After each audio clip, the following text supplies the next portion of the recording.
보상에 관해서죠. 그리고 다음 주에는 이제 기독교인의 자유. 지금 이 3권 18장은 책에 나오진 않습니다. 이 책에서는 너무 건너뛰어서 3권 19장으로 기독교인의 자유를 갖기 때문에 이 책에 나오지 않는 내용을 가지고, 기독교 강의는 나오죠 물론, 나오는 내용을 가지고 하도록 하겠습니다. 보상, 다른 말로 칭의 이후의 선행에 대해서 하나님께서 어떻게 보시는지에 대해서 나누도록 하겠습니다. 보상을 생각할 때 우리 행위가 보상받아서 구원의 원인이 된다, 조건이 된다라고 생각하면 안 됩니다. 하늘나라는 종의 싹이 아니라, 종이 받는 임금이 아니라 하나님의 자녀에게 주는 기업입니다. 자녀에게 부모가 주는 것, 돌아가실 때는 그것을 상속이라고 이야기하죠. 살아계실 때 주는 것을 증여라고 이야기합니다. 그래서 자신의 재산을 증여하거나 상속을 함으로써 기업 무르기, 성경에 나오는 용어대로 기업 무르기를 하게 됩니다. 이것은 하나님의 자녀만 받을 수 있는 것이 보상과 관련된 것입니다. 하나님의 기업을 받는 것입니다. 종은 자기 임무를 성실히 수행해서 보상을 받기는 원하지만, 종이 받는 것은 자기가 행한 만큼 임금에 해당됩니다. 자녀에게 주는 것은 보상이 아닙니다. 그런데 왜 하나님께서는 자녀에게 거저 주시면서 왜 거룩하라 또는 어떤 행위를 하라고 덧붙여서 말씀하실까요? 왜 그럴까요?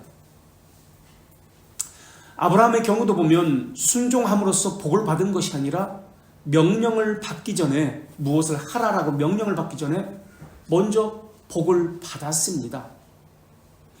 창세기 12장 2절에 보면은 내가 너로 큰 민족을 이루어 내게 복을 주어 내 이름을 창대하게 하리니 너는 복의 근원이 될지다 라고 말씀하고 있습니다.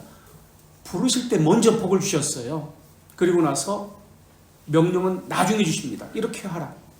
그리고 이삭도 바쳐라. 나중에 있었던 것입니다. 창세기 1장 22절에서도 마찬가지예요. 에덴 동산에서도 하나님이 그들에게 복을 먼저 주셨습니다.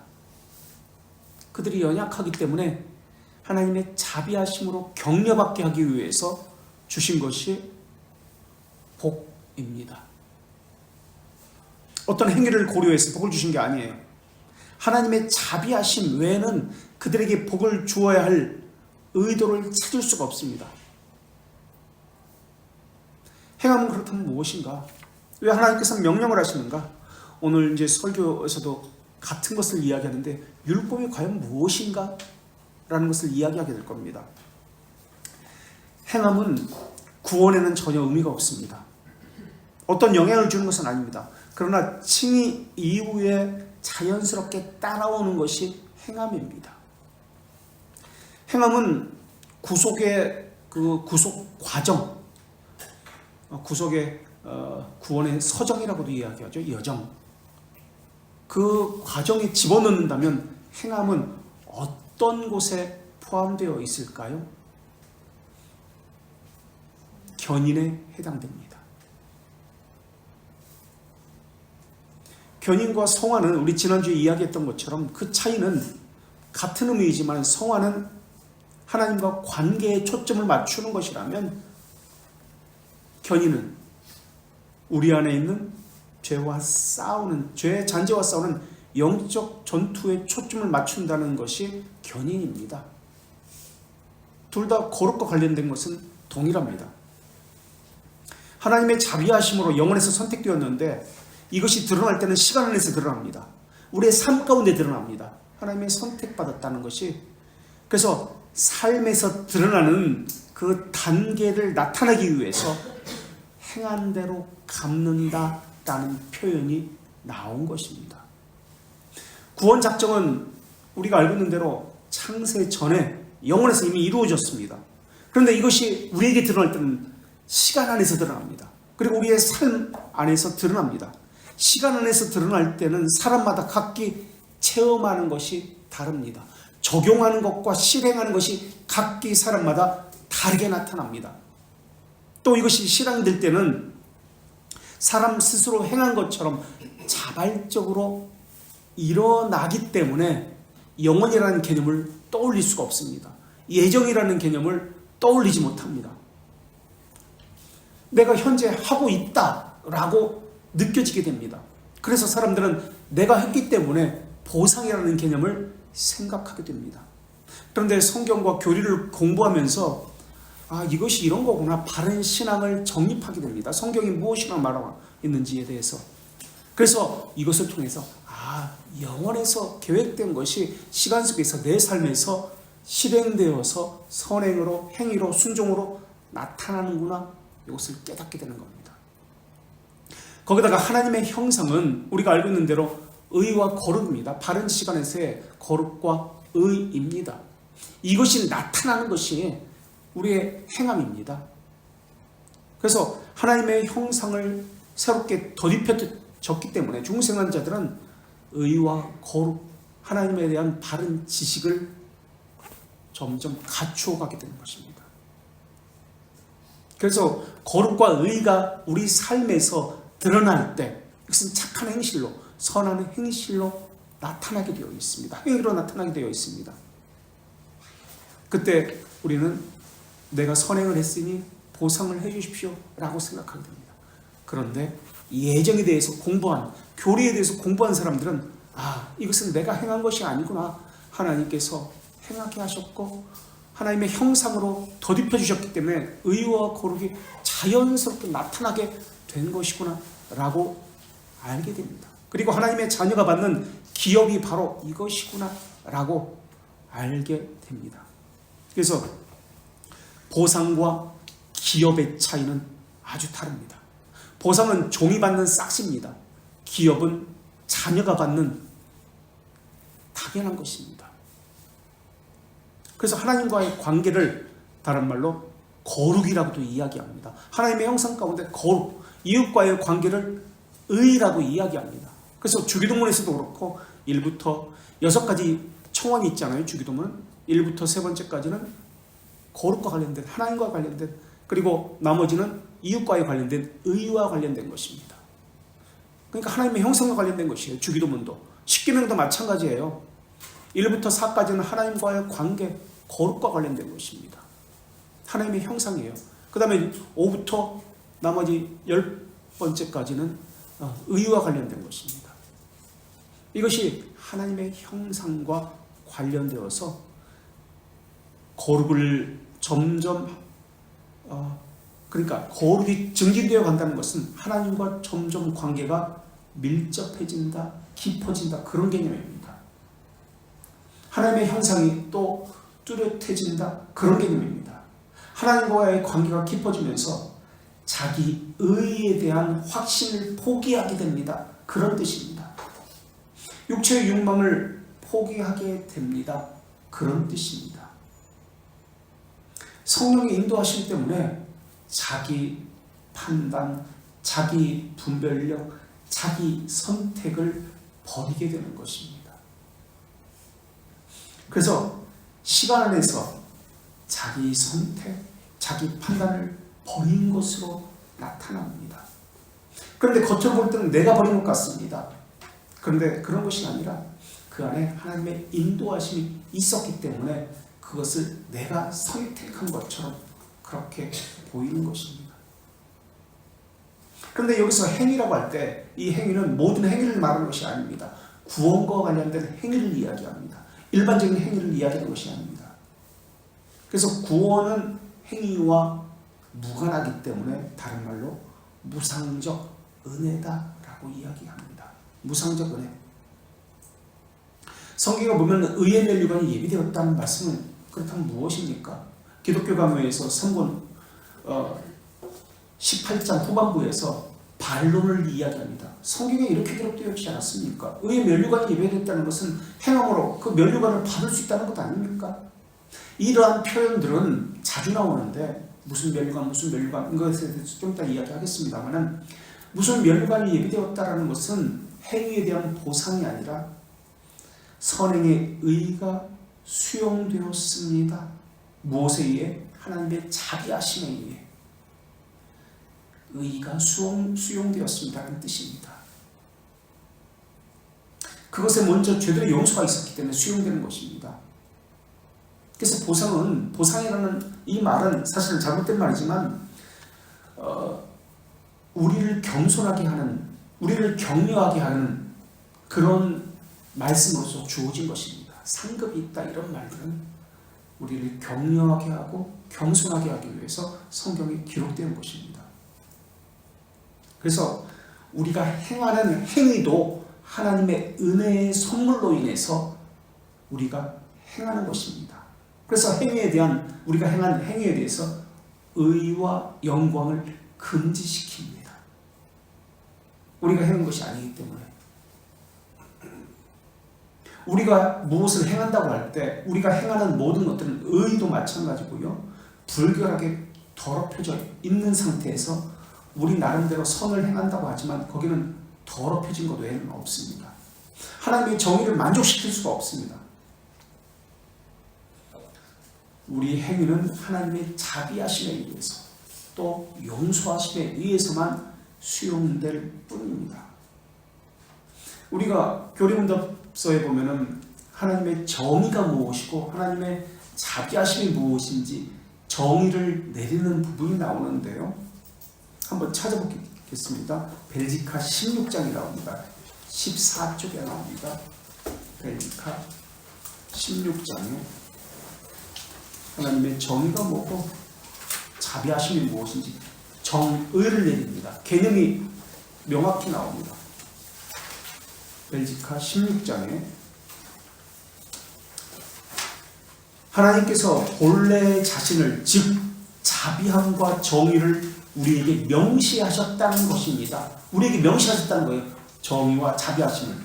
그래서 2항에서 자비하심을 설명하죠. 자비함이란 그분이 모두를 이 멸망으로부터 구조하여 보존하기 때문에 순전한 선하심에서 나온 자신의 하나님의 영원하고 불변한 방침으로 또 행위와 무관함입니다. 예수 그리스도 안에서 선택했다는 의미입니다. 라고 나옵니다. 그게 자비의 정의입니다. 행위와 무관하게 예수 그리스도 안에서 하나님의 자비하심에 의해서 선택했다. 멸망에서 왜 선택했습니까? 멸망에서 구원에서 보존하고 순전한 선하심에서 나온 것입니다. 사망에서는 정의의 정의가 나옵니다. 타락과 멸망 가운데 있는 나머지를 내버려 두신다는 의미가 정의입니다. 간섭하지 않습니다. 내버려 둡니다. 이게 정의예요. 그냥 타락과 멸망 가운데 내버려 두는 거예요. 악행하도록 내버려 두는 거예요. 이게 하나님의 정의입니다. 그래서 하나님의 정의는 하나님을 모방하는 자들에 대한 분노고 자비는 내버려 두심이 분노라고 이야기하고 있습니다. 자비는 신실하게 보존하고 보호하는 거예요. 그래서 하나님의 자녀에게는 하나님의 자비하심을 베풀어서 하나님의 형상을 거룩과 의를 바른 지식을 주십니다. 그래서 하나님의 자비는 선택된 자들에게 주고 정의는 유기된 자들에게 명시됩니다. 이것이 웨스트민스터 신앙국에서 33장에도 동일한 이야기들이 나옵니다. 그래서 공의의 심판을 하나님의 자녀에게, 정의의 심판의 영광을 명시한다는 것은 불신자, 유기된 자에게 명시합니다라고 나옵니다. 정의를 다시 돌트레이트 1장 6항 2절에서 이렇게 이야기합니다. 45쪽에 있습니다. 돌트레이트 1장 6항 2절에 뭐라고 명시하냐면 하나님은 공정한 판단으로 45쪽에 판단으로 선택되지 않은 자들을 그들의 자신의 사악함과 완고함에 내버려둡니다. 내버려둔다는 것이 정의라는 개념으로 돌트레이트에서도 동일하게 설명합니다. 하나님의 자비하심은 3절에서 이렇게 정의를 또 내립니다. 돌트레이트는 파멸된 인간에게 차별하여 선을 베푸는 것을 자비하심이라고 정의를 내립니다. 선을 베풀어 주더라. 하나님은 선택된 자들, 이때 선택은 choose가 아니라 select가 아니라 elect라는 단어를 사용합니다. 이것은 조건을 보지 아니하고 택하는 것입니다. 비교해서 더 좋은 것을 선택한다는 개념이 아닙니다. 그래서 신앙 고백서에서는 이 elect 또는 election 이 단어를 사용해서 선택이라는 단어를 사용합니다. 어떤 기준을 가지고 그런 것이 아닙니다라는 뜻에서 elect라는 단어를 씁니다. 그래서 거기도 보면은 elect라는 단어를 쓸 겁니다. 돌트레이트 2장 2항도 보십시오. 59페이지. 돌트레이트 2장 2항. 여기서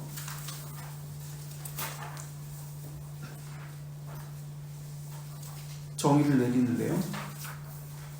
우리 자신으로 하나님의 만족을 이룰 수 없을 뿐 아니라 우리로는 하나님의 정의를 만족시킬 수 없다는 겁니다. 하나님의 진노로부터 우리 자신을 구원할 수 없기 때문에 그분은 우리의 보증으로 우리를 위해서 또 대신하여 죄가 되고 예수 그리스도가 우리의 보증으로 우리를 위해서 또 대신해서 죄가 되고 저주가 된 자신의 독생자 주시기를 기뻐했습니다. 그 결과 그분은 우리를 위해서 하나님의 정의를 만족시켰습니다 라고 이야기합니다. 돌트레이트 2장 1항에서는 하나님의 정의는 처벌을 요구합니다 라고 이야기하고 지금 2장에서는 예수 그리스도께서 그 하나님의 정의를 만족시켰습니다 라고 이야기합니다.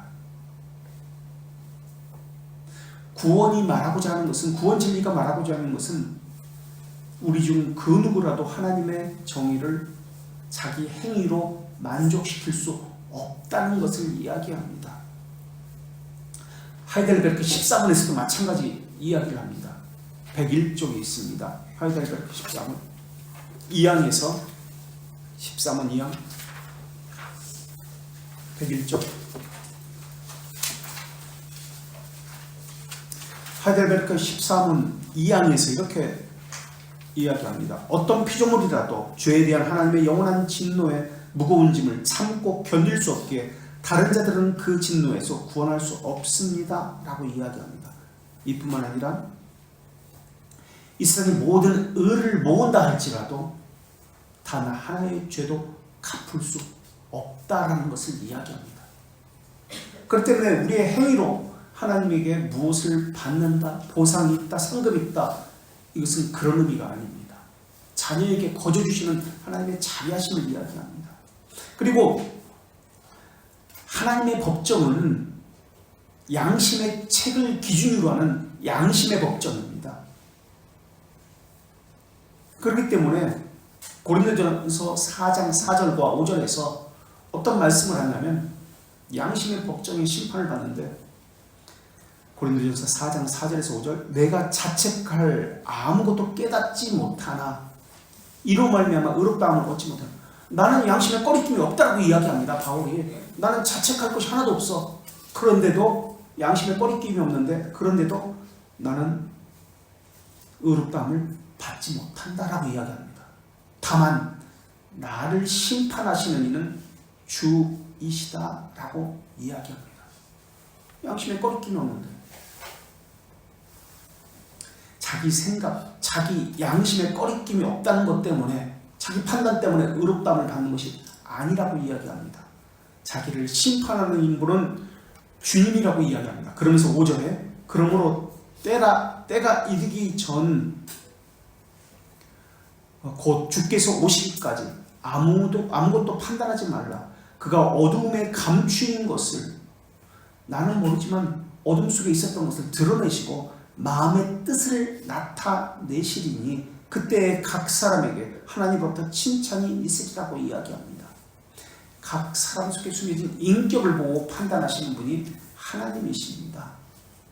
그런데 하나님 앞에서 자기 인격, 자기 행위로 의를 얻으려고 하면 오히려 죄만 더 쌓을 뿐입니다. 그래서 모든 인류 가운데서 그 누구도 자신의 행위로서 하나님의 진노를 견딜 수가 없습니다. 오히려 반대로 죄를 더 쌓을 뿐입니다. 그래서 이것은 인성으로 불가능하기 때문에 신성을 가지신 예수 그리스도께서 인간의 몸을 입고 신인의 모습으로 이 땅에 오셔서 하나님의 진노를 감당하시고 하나님의 정의를 만족하시게 된 겁니다. 계속해서 이런 질문을 던집니다. 칼빈은 기독교관에서. 그렇다면 불의의 제물로 친구를 사귀라라는 말씀이 있지 않습니까? 이 말씀의 뜻은 무엇입니까? 불의의 제물로, 누가복음 16장 9절에 나오는 이 비유의 말씀, 불의의 제물로 친구를 사귀라. 이 말씀의 뜻은 무엇입니까? 이것은 자신을 위하지 말고 선을 이웃에게 행하라는 의미입니다 라고 칼빈은 해석합니다. 이웃에게 선을 행하라는 의미입니다. 불의의 제물은 세속적 제물입니다. 세속적 제물일지라도 지혜롭게 사용하십시오라는 뜻으로 그렇게 해석을 합니다. 계속해서 또 반론을 냅니다. 그렇다면 데살로니가 후서 1장 7절에서 환난을 참으면 하늘에 상급이 있다 라는 말씀의 뜻은 무엇입니까? 보상이 있다는 것 아닙니까? 라고 질문합니다. 칼빈은 이것에 또 대답을 합니다. 기독교공역 3권 18장에서 첫째, 그 뜻은 환난을 참으면 하늘에 상급이 있다는, 보상이 있다는 말의 의미는 예수 그리스도의 난행 고행을 우리 몸에 짊어지고 따르라는 의미입니다. 자기 십자가를 지고 주님을 따르라는 의미가 첫째 의미입니다. 난행 고행이라는 것은 심하게 고난을 겪는 그런 개념이 난행 고행이라는 뜻이죠. 자기 십자가를 지고 따르는 것입니다. 이게 첫째 의미입니다. 두 번째, 하나님의 정의로운 심판은 우리를 괴롭힌 자에게 내리고 우리에게는 쉼과 평화를 준다는 의미가 환난을 참으면 상급이 있다는 의미입니다 라고 해석을 합니다. 그리고 세 번째, 환난을 참으면 하늘에서 상급이 있다는 데살로니가 후서 1장 7절의 말씀은 칼빈은 세 번째 이렇게 해석합니다. 우리의 게으름을 자극해서 예수 그리스도의 이름으로 짊어진 어려움이 전혀 헛되지 않습니다라는 소망을 우리에게 주는 것이 바로 이 말씀의 뜻입니다 라고 이야기합니다. 그런 의미에서 믿음, 소망, 사랑, 그 중에 제일은 사랑입니다 라고 이야기합니다. 그건 또 무슨 뜻입니까? 믿음이 제일 좋은 거 아닙니까? 믿음, 소망, 사랑, 그 가운데 제일은 사랑이라고 할 때 이 말의 의미는 믿음보다 사랑이 공로족이라는 말의 의미가 아니라, 천국 가기에 합당하다는 말의 의미가 아니라 보다 더 효과적으로 선을 행할 수 있습니다 라는 의미로 사랑이 제일입니다 라고 칼빈은 이야기합니다. 더 멀리 뻗어나갈 수 있는 것이 믿음이 아니라 선을 행하는 데 있어서 더 멀리 뻗어나가고 더 효과적으로 사람들에게 알려줄 수 있는 것이 믿음이 아니라 사랑입니다 라고 해석을 합니다. 더 많은 봉사를 하게 하는 것, 이것이 사랑입니다. 더 많은 사람들에게 혜택을 주는 것, 번영을 주는 것, 이것이 사랑입니다. 이렇게 해석을 합니다. 이신치의를 말할 때도 믿음의 가치를 따른 것이 아니라 믿음이라는 개념은 무상적 도구라는 뜻입니다. 예수 그리스도의 의를 무상으로 얻는 도구라는 뜻입니다. 인스트루멘트라고 벨지카에서는 그렇게 이야기합니다. 도구, 아무것도 아니다는 뜻이에요.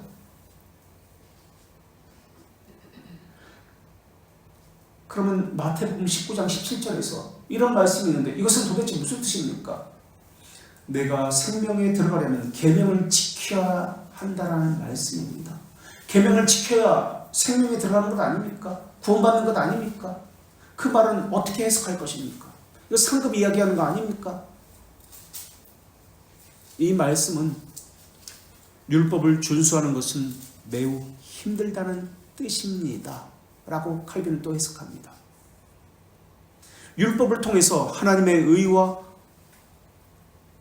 우리 행위를 비교하면서 우리 행위와 하나님의 의는 너무 멀리 떨어져 있기 때문에 도저히 하나님의 의에 우리 행위로 다다를 수 없습니다 라는 뜻이 마태복음 19장 17절에 생명에 들어가면 계명을 지켜라 라는 뜻입니다 라고 해석을 합니다. 그렇기 때문에 예수 그리스도에 대한 믿음에 호소하라 라는 의미로 부자 청년에게 주신 말씀입니다. 그렇다면 성경에 또 이런 말씀이 나오지 않습니까? 요한계시록 22장 12절에 보면은 보라 내가 속히 오리니 내가 줄 상이 너희에게 있어서 상이 있다고 이야기하지 않습니까? 각 사람에게 그가 행한 대로 갚아주리라 라고 22장 12절에서 말씀하고 있지 않습니까? 상이 있다고 분명히 이야기합니다. 갚아준다고 성경에서는 기록하고 있습니다. 이것은 어떻게 해석해야 합니까? 이것은 공로적 행위가 아니라 천국에서 누리는 상급을 결정하는 행위를 이야기합니다라고 칼빈은 해석합니다.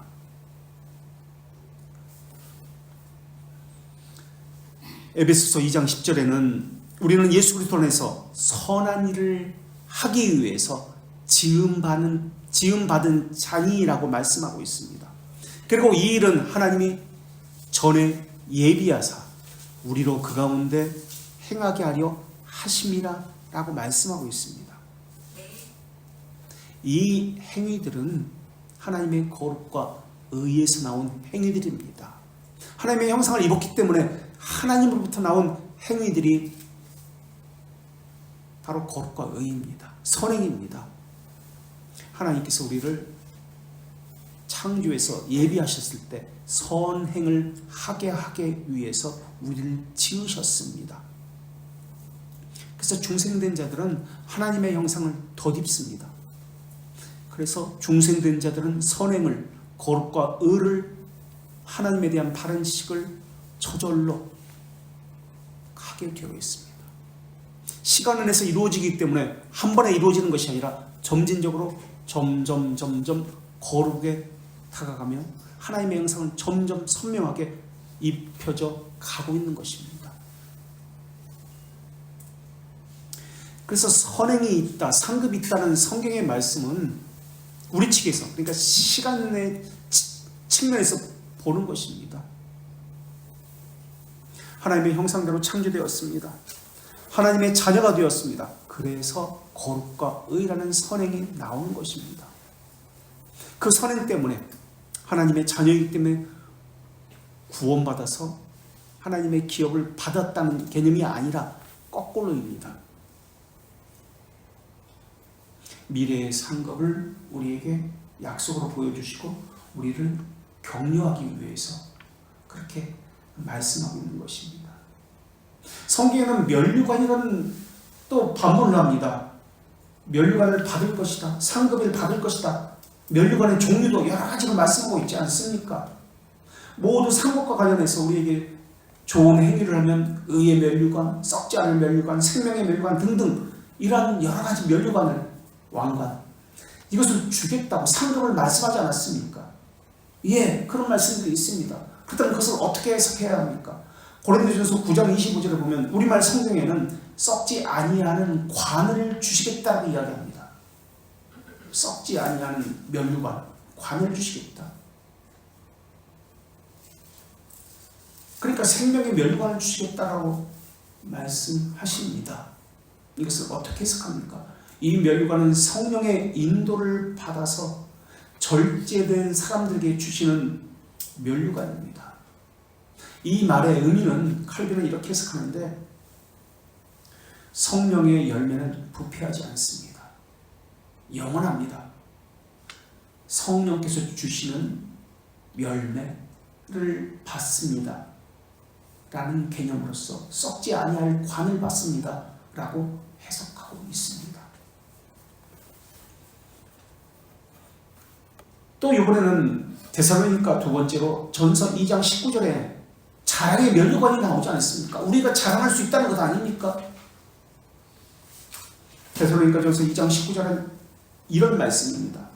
우리 소망이나 기쁨이나 자랑의 면류관이 무엇이냐? 그가 강림하실 때 우리 주 예수 앞에 너희가 아니냐라는 말씀입니다. 이 말씀의 뜻은 무엇입니까? 자랑할 수 있다는 것 아닙니까? 이 말씀의 뜻은, 데살로니가전서 2장 19절의 말씀의 뜻은 많은 사람들이 복음을 듣고 구원받은 것을, 그것을 보고서 우리가 기뻐합니다, 그런 뜻입니다. 우리가 복음을 전했습니다. 그것을 듣고서 많은 사람들이 구원받고 천국에 들어갔기 때문에 이것이 우리에게 가장 큰 영광이 됩니다, 그런 뜻입니다 라고 자랑의 면류관을 해석을 그렇게 합니다. 디모데후서 4장 8절에 거기에는 의의 면류관이라는 단어가 나옵니다. 이제 후로는 나를 위하여 의의 면류관이 예비되었으므로, 4장 8절 디모데후서, 예비되었으므로 주 곧 의로우신 재판장이 그날에 내게 주실 것이며 내게만 아니라 주의 나타나심을 사모하는 모든 자에게도 이라라고 이야기합니다. 여기에는 의의 면류관이 주어진다고 말씀하고 있습니다. 이것을 어떻게 봐야 합니까? 칼빈은 이 면류관은 주의 재림을 기다리면서 인내한 사람들에게 주어진 면류관이라고 이야기하면서, 다시 말하면 주의 재림을 기다리며 산다는 말의 의미는 의로운 자, 즉 견인의 삶을 사는 사람들에게 주는 면류관이라는 의미입니다 라고 해석합니다. 칭의를 받은 자에게 나오는 그 면류관, 칭의라는 개념의 면류관입니다. 견인이라는 개념의 면류관입니다 라고 해석을 합니다. 야고보서 1장 12절에 보면은, 또 요한계시록 2장 10절에 보면은 생명의 면류관이 나옵니다. 이것을 어떻게 해석하겠습니까? 생명의 면류관. 야고보서 1장 12절만 보면은 이렇습니다. 시험을 참는 자는 복이 있나니 이는 시련을 견뎌낸 자가 주께서 자기를 사랑하는 자들에게 약속하신 생명의 면류관을 얻을 것이기 때문이라 라는 말씀이 나옵니다. 이 면류관은, 생명의 면류관, 영원한 삶과 관련됩니다. 영생과 관련된 말씀입니다. 다시 말하면 믿음을 끝까지 지킨 자들에게 주시는 구원인 영생을 의미한다는 뜻입니다. 특별한 다른 생명의 면류관을 씌워준다는 개념이 아닙니다. 베드로전서 5장 4절에 보면은 영광의 면류관이 나옵니다. 이 영광의 면류관은 무엇입니까? 우리 영광의 박수 많이 치지 않습니까? 영광을 받을 수 있는 것 아닙니까? 베드로전서 5장 4절에 그리하면 목자장이 나타나실 때 시들지 아니하는 영광의 관을 받으리라. 이것은 교회에서 충성스럽게 섬긴 자들에게 주신 면류관을 이야기합니다. 면류관은 고대에서 운동 경기에서 승리자에게 주시는 것이거나, 아니면 왕이나 고위직에 있는 사람들이 쓰는, 머리에 쓰는 영예를 나타내는 관을 의미합니다. 하나님은 원수들에게는 수치로 그 관을 씌우신다고 시편 132편 18절에서 말씀하십니다. 그렇다면 이 면류관이 말하고자 하는 것은 무엇입니까? 정말 수치의 면류관을 하나님의 원수들에게는 씌워주시는 것입니까? 심판대에서? 그런 개념이 아닙니다. 이것은 비유적이고 상징적인 개념이 면류관이고 상급이라는 개념입니다. 그렇다면 이 면류관을 어떻게 해석해야 합니까? 세 가지로 해석해야 합니다. 면류관에는 종류가 여럿이 있지만 그것은 세 가지로 요약할 수 있습니다.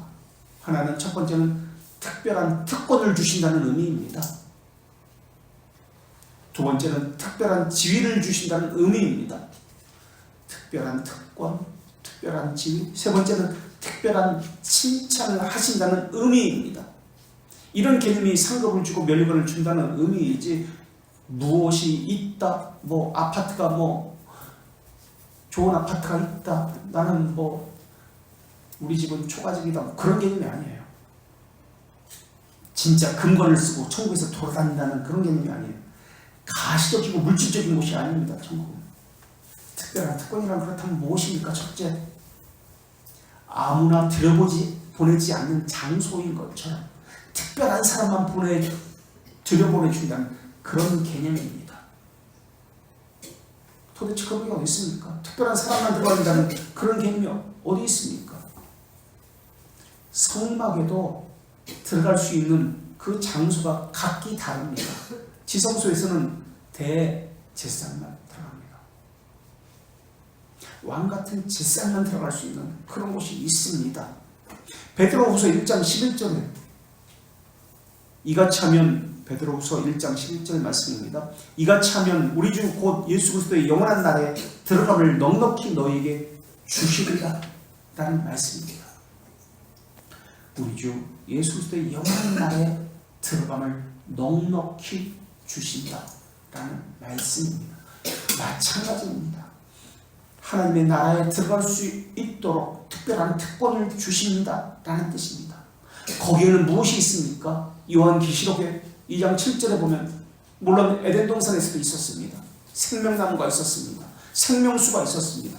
이것을 먹고 마실 수 있는 특권이 주어집니다. 예수 그리스도에게도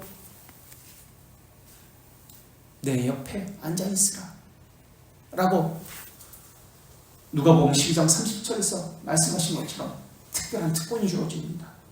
그리고 계시록 2장 7절의 말씀처럼 귀 있는 자는 성령이 교회들에게 하시는 말씀을 들을지어다.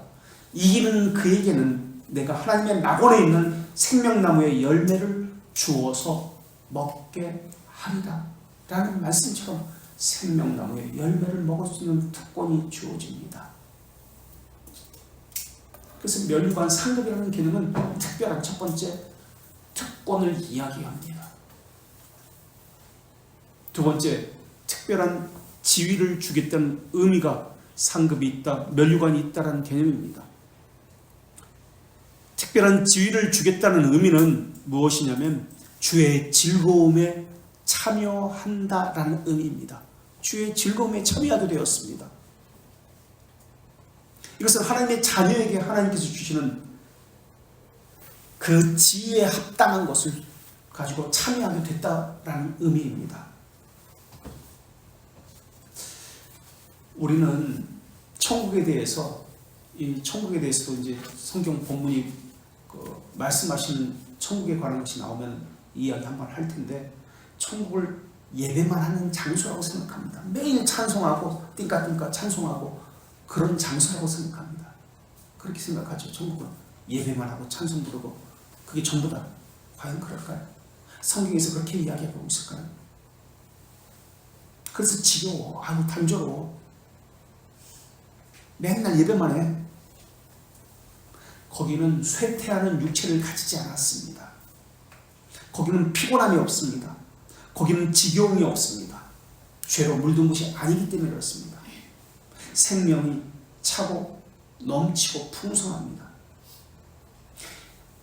그들이 생각하는 것처럼, 또는 우리가 생각하는 것처럼 예배만 있다 할지라도 지겹거나 귀찮거나 피곤하지 않을 것입니다. 그런데 예배만 있는 것이 아닙니다. 천국에는 우리가 에덴 동산을 살펴서 알고 있습니다. 하나님은 아담에게 주신 것이 있습니다. 두 가지 일을 맡기셨는데 하나는 하나님과 교제하는 일이었습니다. 그리고 교제한다는 개념은 예배한다는 개념이겠죠. 또 하나는 무엇이었죠? 또 하나는 하나님과 교제하는 것 말고 또 있었습니다. 죄를 지기 전에, 타락 전에 어떤 일이 있었죠? 예? 다스리고 정복하고 경작하는 것, 타락 전해 주신 일입니다. 일과 관련된 것을 사명을 주셨습니다. 창세기 2장 8절과 15절에 그 말씀이 나옵니다. 경작하고 지키고 하는 일이었습니다. 아담이 해야 하는 일이었습니다. 경작하고 지키는 일. 그리고 창세기 3장 8절에 아담은 하나님과 교제를 나눴다는 암시의 말씀이 나옵니다. 결국 천국에서도 마찬가지입니다. 새하늘과 새 땅에서도 이 두 가지의 것을 하게 될 것입니다. 천국에서는 시간이라는 개념이 없습니다. 늘 즐겁고 활력이 넘치며 풍성하고 기쁨이 있을 것입니다. 일을 할 때 피곤함이 없을 것입니다. 그런 장소에서 특별한 지위를 부여받아 누리게 될 것이고, 특별한 주님의 일에 함께 참여하며 함께 즐거워하게 될 것입니다. 그리고 세 번째, 특별한 칭찬이 있을 것입니다. 첫 번째는 특별한 특권이었고, 두 번째는 특별한 지위였고, 세 번째는 특별한 칭찬입니다. 우리가 멸류관이라는 뜻을 상급이란, 그래서 무엇이 있다라는 개념보다도 특별한 특권, 특별한 지위, 특별한 칭찬이라는 개념으로 이해하면 좋겠습니다. 성경에 보면은 마태복음 25장 21절에 잘하였도다, 착하고 충성된 종아라고 말씀하시는 장면이 나옵니다. 이런 것과 같은 칭찬일 것이라고 여겨집니다. 그리고 영광을 주신다는 의미는, 면류관을 씌워주신다는 의미는 아무에게도 빼앗기지 않는다. 그래서 거기에 합당한 존귀와 영광과 이런 개념으로서 이해하면 좋겠습니다. 그래서 예수님은 천국에서, 하늘나라에서 요한계시록 보면 영광과 능력과 존귀로서 찬송과 예배를 받으시 합당하시도다 라는 찬양이 있는 것처럼 말입니다. 이러한 영광과 영의 멸관을 주신 분은, 그 주체는 의로우신 재판장이신 예수 그리스도이십니다. 아까 디모데후서 4장 8절을 읽지 않았는데 4장 8절을 읽어보면, 디모데후서 이제 후로는 나를 위하여 의의 면류관이 예비되었으므로 주 곧 의로우신 재판장이 그날이 내게 주실 것이며, 내게만 아니라, 읽었군요 아까. 주의 나타나심을 사모하는 모든 자에게로다. 주 의로운 재판장이 내게 그것을 주실 것입니다 라고 나오고 있습니다. 그분은 죽은 자와 사는 자를 모두 심판하시는 분이십니다. 그런데 사모하는 모든 자에게 주신다라고 이야기할 때, 이 사모한다는 이 단어는 사랑한다는 뜻입니다. 그리고 현재 완료형입니다. 다시 말하면 과거부터 시간의 모든 그 시간 속에서 상급을 받는 그 순간까지 예수 그리스도를 사랑하는 그 사람에게 이러한 면류관을 줄 것입니다 라는 뜻입니다. 계속해서 아브라함이 하나님과 올바른 관계를 가질 수 있었던 것은 믿음, 그의 선행 때문이 아니라 믿음 때문이었습니다. 로마서 4장 2절에 보면, 만일 아브라함이 행위로 의롭다 하심을 받았으면 자랑할 것이 있으려니와 하나님 앞에서는 없느니라. 성경이 무엇을 말하느냐? 아브라함이 하나님을 믿음에 그것이 그에게 의로 여기신 바 되었느니라 라고 이야기합니다. 하나님은 아브라함이 중생하기 전에 창세기 15장 1절에서 아브라함아 두려워하지 말라, 나는 너의 방패여 너의 지극히 큰 상급이라 라고 이야기하십니다. 먼저 말씀하십니다. 큰 상급 방패다 라고 말입니다. 칼빈은 기독교 강요 3권 18장 5절에서 디모데후서 4장 8절에 의의 면류관이 무엇인지 해설하면서 문자적으로 받아들이지 말라라고 이야기합니다. 이것은 죄와 싸우라는 의미입니다 라고 이야기합니다. 그리고 하나님께서 죄와 싸우라는 말의 의미는 우리 안에서 우리가 불의를 감추어 놓은 것과 계속 싸워 전멸시켜 나가십니다 라는 뜻입니다 라고 해석을 합니다.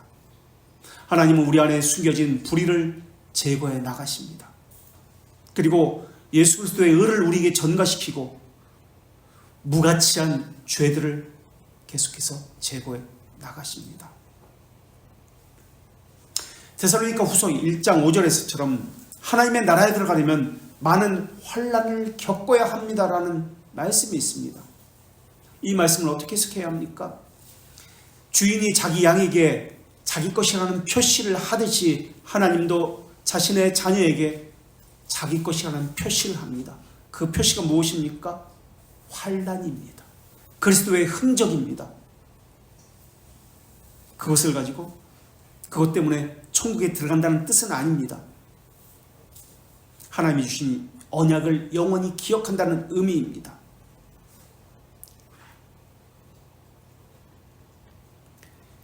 그래서 언약의 확실성을 우리에게 주시며 그것이 진실하다는 것을 우리가 삶에서 체험하게 하시는 분이 하나님이십니다.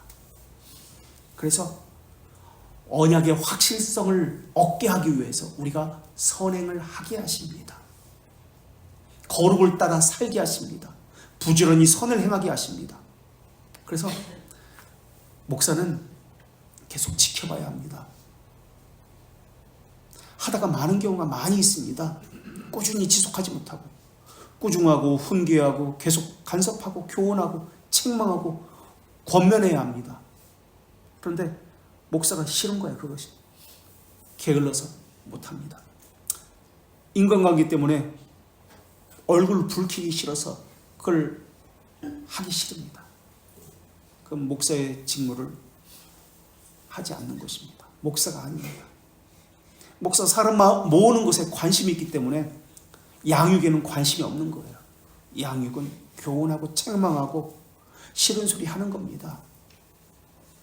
성도도 마찬가지예요. 훈련받기 싫습니다. 훈계받기 싫습니다. 양육받기 싫습니다라고 이야기합니다. 성도가 아니기 때문에 그렇습니다. 중생된 자는 선행을 추구하게 되어 있습니다. 거룩을, 의를 추구하게 되어 있고 하나님에 대한 바른 지식을 갖기를 사모하게 되어 있습니다. 이 사모함이라는 개념은 하나님의 나라에 가기까지 지속되어진다는 개념입니다. 그래서 언약은 거룩 포함하고 있습니다. 거룩함을 포함하고 있습니다. 그래서 거룩과 의는 하나님의 형상으로서 선한 행위를 낳게 되어 있습니다. 또 언약은 첫째, 거룩을 포함하고 있고 언약은 둘째, 삶과 동떨어져 있지 않습니다. 신앙과 삶은 하나입니다. 별개가 아닙니다. 그래서 언약을 삶의 규범이라고 이야기합니다. 그래서 거룩이라는 것은 다른 것이 아닙니다. 규칙, 규례, 질서를 지키는 것입니다. 예의를 갖추는 것입니다. 죄 죽이기, 영 살리기를 포함하고 있는 것이 언약입니다. 그것이 진실하다는 의미입니다. 이것이 그의 삶에서 나타나서 그의 삶에서 자기 스스로 언약의 확실성을 체험하게 됩니다. 그래서 하나님의 자비하심을 받았구나 하는 증거를 스스로 갖추게 됩니다. 따지고 계산하지 않습니다. 비교하고 다른 사람들과 이렇게 하지 않습니다. 중생한 자는 그렇게 하지 않습니다. 중생한 자가 어떻게 자기를 높이려고 하고 있습니까? 자기를 알아주기를 바라고 있습니까? 봉사하십시오. 전도하십시오. 헌신하십시오. 예배하십시오. 예배 빠지지 마십시오. 어떻게 은혜 받은 자가, 하나님의 자녀가 이런 것이 없을 수 있겠습니까? 자연스럽고 당연하게 나오게 되어 있습니다. 그것을 추구하기 때문에 그렇습니다. 여기까지 기독교 강요 3권 18장 보상이라는 개념이 무엇인지 성경에서 보상이라는 개념에 대해서 우리가 살펴보았습니다.